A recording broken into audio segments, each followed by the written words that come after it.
ఎంత భలేగా బాగున్నాయి కదా సొమ్ములు ఆడవాళ్ళకు. తీసుకుంటావా వనజ?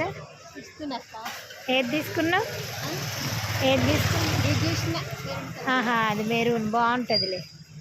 నల్ల ఊసల గొలుసులు నెక్లెస్లు అన్నీ బాగున్నాయి. ఇదే ఫస్ట్ టైం ఇక్కడ అంగట్ల. సిల్వర్ కూడా తెచ్చిండు మంచిగా పిల్లలకి, కాలేజ్ అమ్మాయిలకు బాగుంటుంది. ఇది బాగుంది లక్ష్మి నెక్లెస్. ఇది గ్రీన్ వస్తుంది ఇందులో కూడా. మంచిగా ఉన్నాయి కదా వెరైటీగా, చాలా బాగున్నాయి. మన అంగడి పెద్దగా అయిపోయి డెవలప్ అవుతుంది మేడిపల్లి అంగడి బాగా.